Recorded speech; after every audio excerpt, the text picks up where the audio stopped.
Hey guys, welcome back to GoGrowGlowbern, and my name is Glowbern. Currently I am sharing my travel vlogs from when we went on a road trip across Australia, and we are currently on day 3. So this one's a pretty exciting vlog for me personally. So we started the day at Nullarbor Roadhouse, and we have just checked out, saying goodbye to this beautiful cabin that we stayed in, and saying goodbye to that gecko too. I hope he's fine, by the way.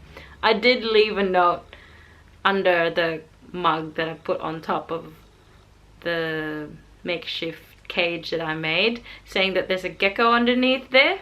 So I am hoping that the people who work at the Nullarbor Roadhouse have freed the gecko so that he can return home to his family. So we have 3 goals for today. Especially after the accident that we had the day before, we are going to be seeing a mechanic. So the Nullarbor Roadhouse personnel that we spoke to the night before has recommended us 2 mechanics, one in Ceduna and one in Nundru, I think. But the mechanic in Ceduna is one he recommends more because Ceduna is a bigger town and he trusts this guy. So first goal of today is to go see this mechanic to see if there are any repairs that need to be done and if we can continue on the road trip. Goal number 2 is to get a new tent. So we have decided to just buy a smaller tent and look for a camping shop that sells equipment for tents and camping in general to see if we can get a smaller tent or to get replacement tent poles. And the third goal of the day is to get water for our water supply. We are currently running low, so off to Ceduna we go!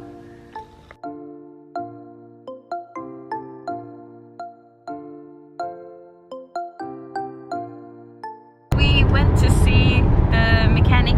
We went to see a mechanic that was recommended to us from the Nullarbor Roadhouse.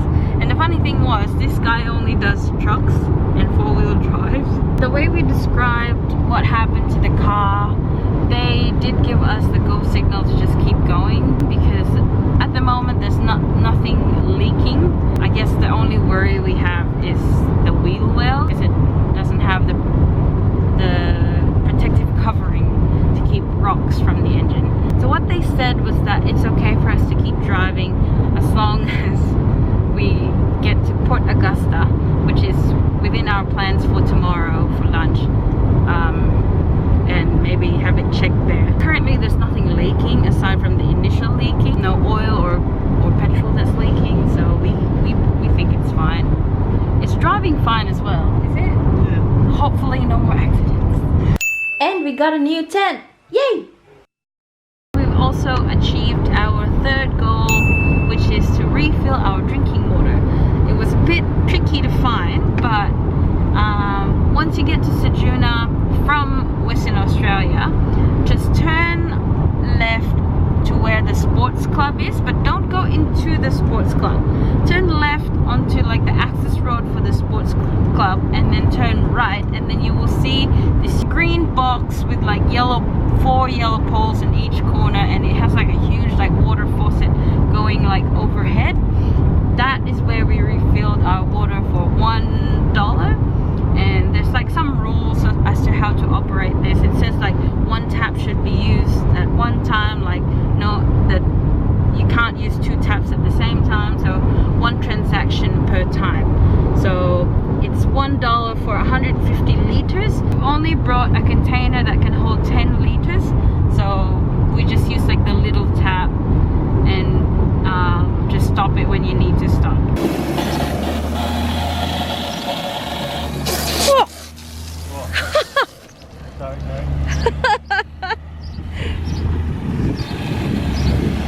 can you stop it?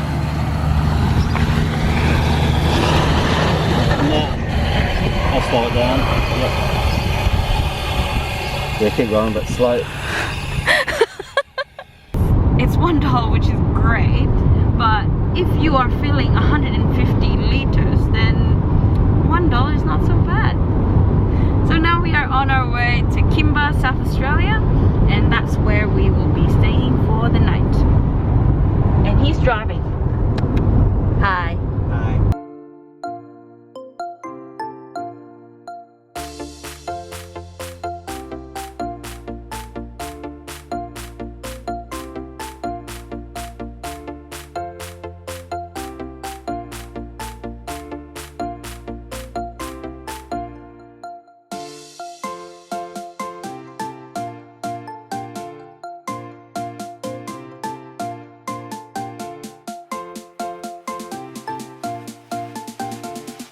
One cool thing that I've noticed about driving in South Australia is that the drivers you meet that are going the opposite direction, they actually wave hi to you. I hope that you can see what I'm talking about in this slow motion clips and freeze frames that I have edited for you, but it's such a refreshing thing to see, because I guess we belong into the same category of people driving around Australia.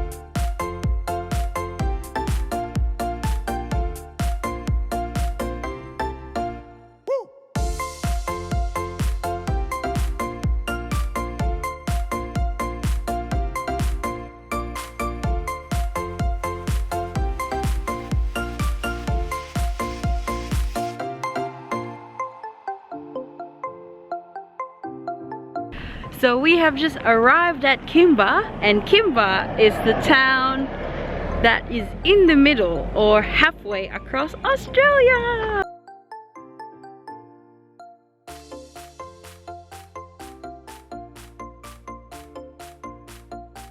So this is where we've traveled from. We've got Perth.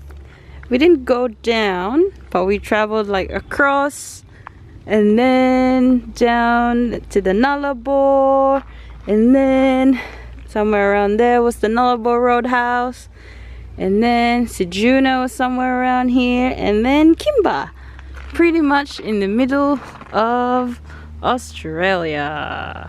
Woohoo!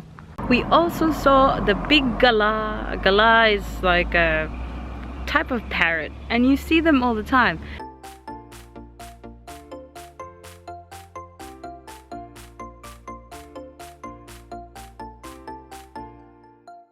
So we are currently staying in a free camping site in the town of Kimba in South Australia, which is the halfway point if you are traveling across Australia.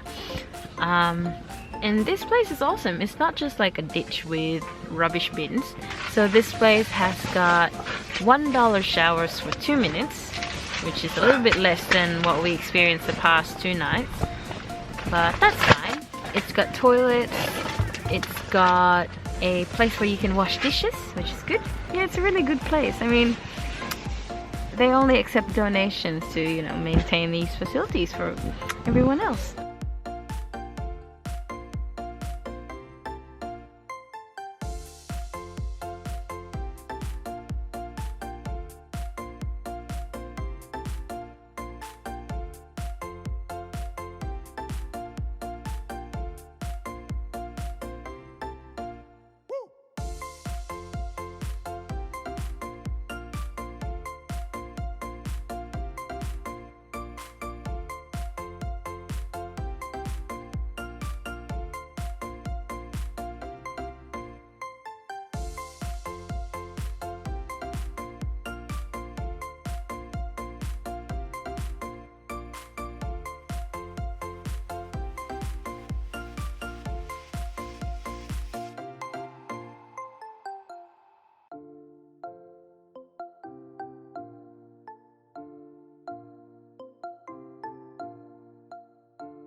So on our way to Kimba, we have passed by a number of grain silos.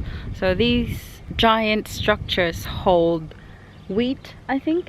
I think so. Yeah, they hold wheat, and that is like the primary business in each like little town that we pass by. And the one in Kimba is very special because it has artwork all over it. This artwork was completed in September 2017 by a Melbourne artist, and it took him 26 days and 200 liters of paint, and it's all worth it. It's so beautiful. This is one of the first things you will see once you come through the town of Kimba.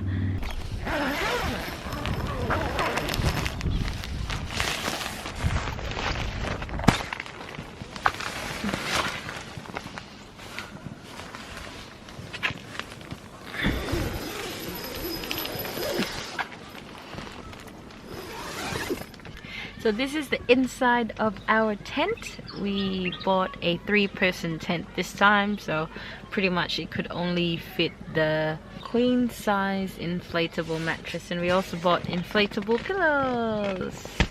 So pretty much that is everything, and that's where the entrance is. We have some windows here that we probably will not open, but yeah. From the very start, we were planning on camping and probably sleeping in the car, but after packing up the car on day 1 when we left Perth, we realized that we brought so much stuff that even if we shifted all of them to the front seat, there would still be a lot of things left towards the back of the car, which means there won't be enough space for the both of us to sleep. So we're like, oh, we bought a tent anyway, we're gonna camp. However, as you have seen in the first vlog, our tent poles snapped because of very strong wind. So yeah, this is the new one that we have. We still haven't bought replacement tent poles for the 6-person tent that we have, but those are fairly easy to find. And we went to a camping store today to buy this one, of course, and we also looked at all the other tent poles they have, and they didn't really have what we wanted, so we'll probably just wait until we get home. Most people here, like right now, have caravans of their own, and we're the only ones that are pitching a tent. There's a couple of guys who have swags there. I actually thought we were gonna be joined by some other people with other tents, but I guess not. Or not yet. The sun hasn't set yet, so we don't know for sure. What's the time? 5 to 7. Yeah, it's 5 minutes to 7, and the sun hasn't set yet. Anyway, we'll end the vlog here. We'll be just turning in for the night when the sun sets, I guess. Someone's ready to go to sleep.